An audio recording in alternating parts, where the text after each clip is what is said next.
Hello students, in today's class, first of all we will read few sentences. Okay?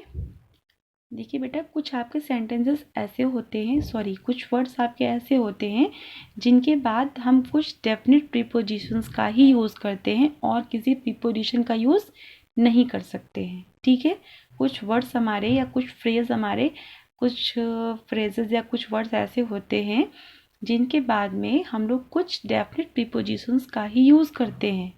Always, हमेशा. उसके बाद किसी और प्रीपोजिशन का यूज़ नहीं कर सकते हैं. ठीक है, तो यहाँ पे कुछ हम ऐसे ही सेंटेंस रीड करने जा रहे हैं जिनमें वो वर्ड्स आए हुए हैं और उनके बाद हम वो डेफिनेट प्रीपोजिशंस ही यूज़ करेंगे और कोई नहीं. Okay, so let's start. Carefully read the following sentences to understand the use of certain prepositions. कि कुछ preposition का use हम लोग definite मतलब words के बाद में उन्हीं definite prepositions का ही use करेंगे. For example, first sentence is we should take care of our elders.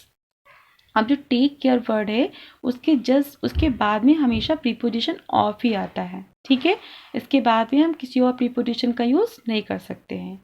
तो आपको याद रखना है, जहाँ पे टेक केयर वर्ड आएगा उसके बाद प्रीपोजिशन ऑफ का यूज़ करेंगे. Next is we should be kind to the street animals.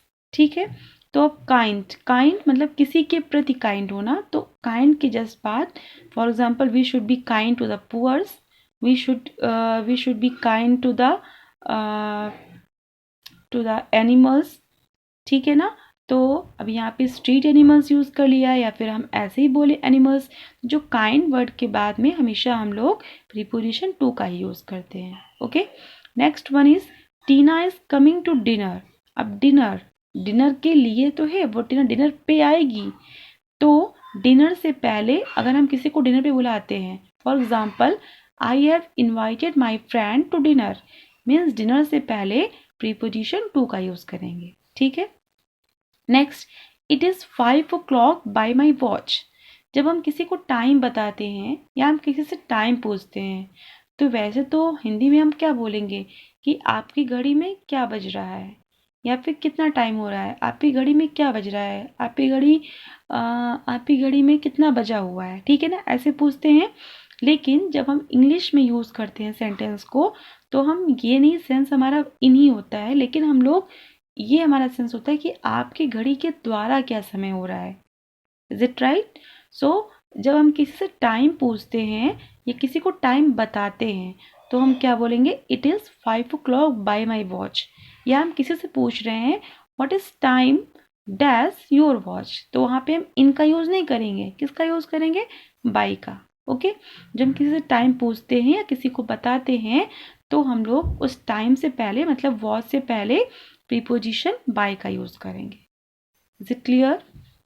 Next is they sat at the table to read. अब यहाँ पे हम एक डेफिनेट प्लेस की बात करें. मैंने आपको बताया था कि अगर एक आपकी डेफिनेट एक प्लेस की बात कर रहे हैं, एक एग्जैक्ट पॉइंट ऑफ प्लेस की बात कर रहे हैं कि एट द टेबल, मतलब ये एक आपकी डेफिनेट प्लेस हो गई.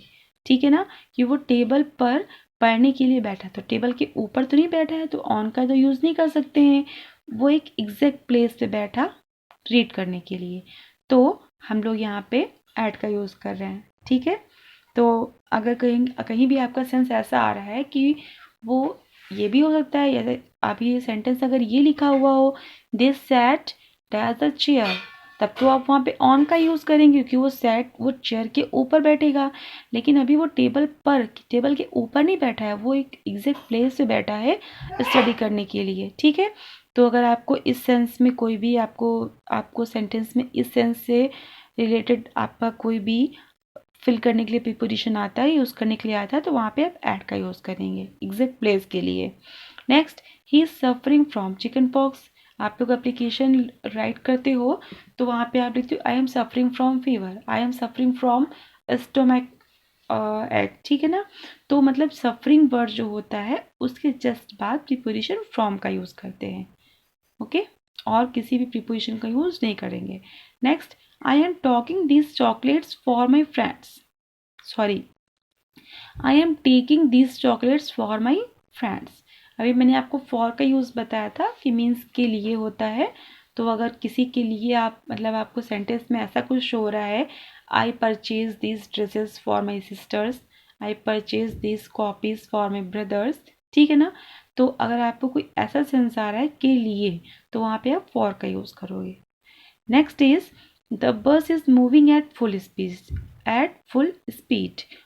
फुल स्पीड जैसे जो भी वर्ड आपका है, स्पीड या फिर फुल स्पीड, तो उससे पहले प्रीपोजिशन एट का ही यूज़ करेंगे, ओके, और किसी का भी नहीं, ओके। तो यहाँ पे कुछ सेंटेंसेस ऐसे हैं या कुछ फ्रेजेस या कुछ वर्ड्स ऐसे हैं जिसमें आप लोग अच्छे से रीड करके समझ सकते हैं कि इस वर्ड के बाद में या इस वर्ड के पहले एक डेफिनेट आपका प्रीपोजिशन, जैसे कि आपका वर्ड होता है आफ्रेड, ओके, AFRAID। आपको पता है आफ्रेड के बाद में जो आपका आफ्रेड वर्ड होता है उसके बाद में हम प्रीपोजिशन ऑफ का ही यूज़ करते हैं, afraid of, I am afraid of the dogs, okay. तो आपको ध्यान रखना है कि आफ्रेड के जस्ट बाद हम प्रीपोजिशन ऑफ का ही यूज़ करेंगे और किसी भी प्रीपोजिशन का यूज़ नहीं कर सकते हैं।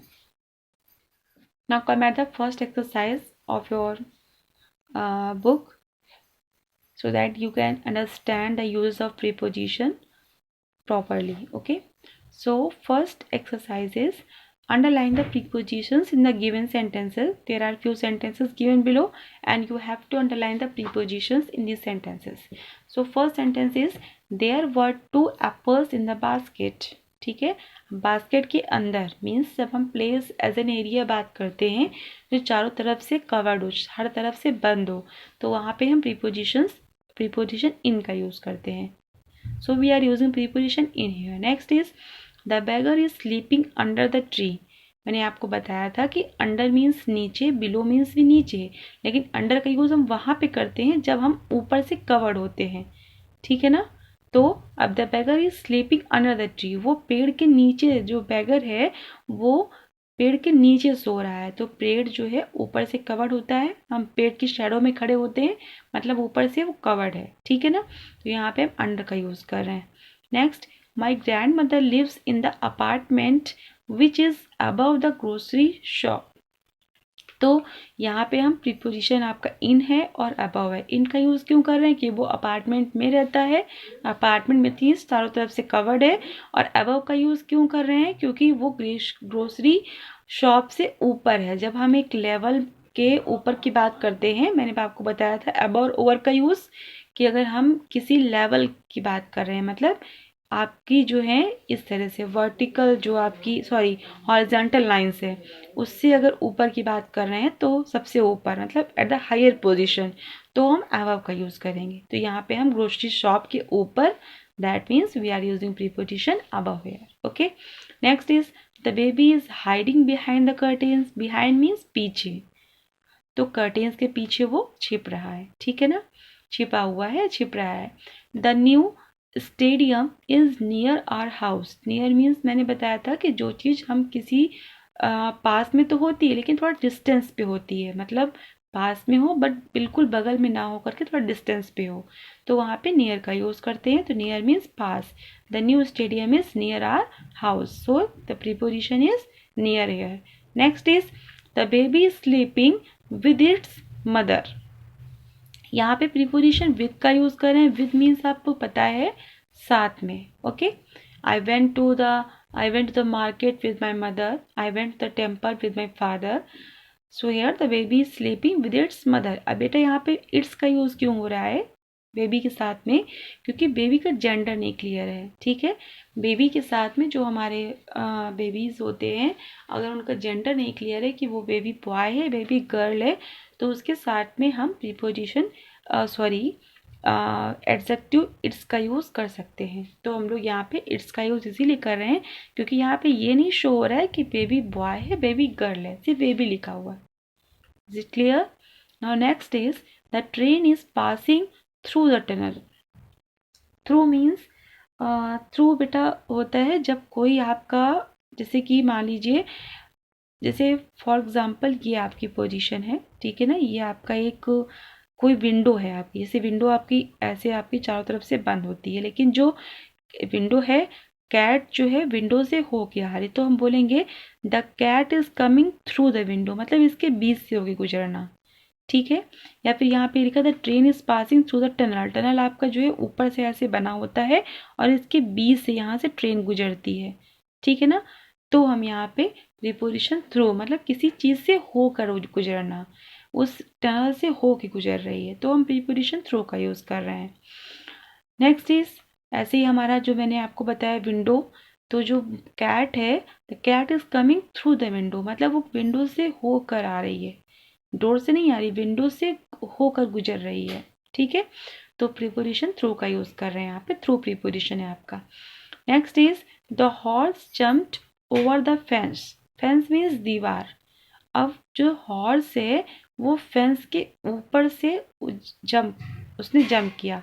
मैंने आपको बताया था कि ओवर का यूज़ हम लोग, ओवर मीन्स भी ऊपर होता है, अबव मीन्स भी, लेकिन ओवर में आपका मूवमेंट हो सकता है, टच भी हो सकता है, और जबकि अबव में मूवमेंट नहीं होता है, ठीक है।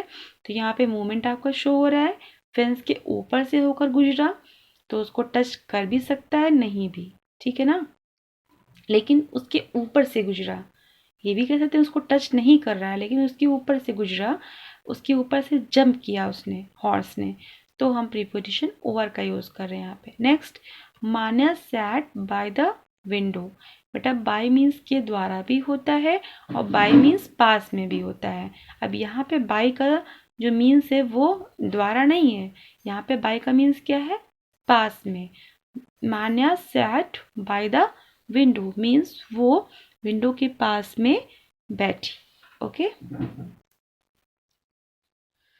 सो these are your exercises, few sentences or few you can say the uses of prepositions, and next exercises or next uses we will study in the next video, okay.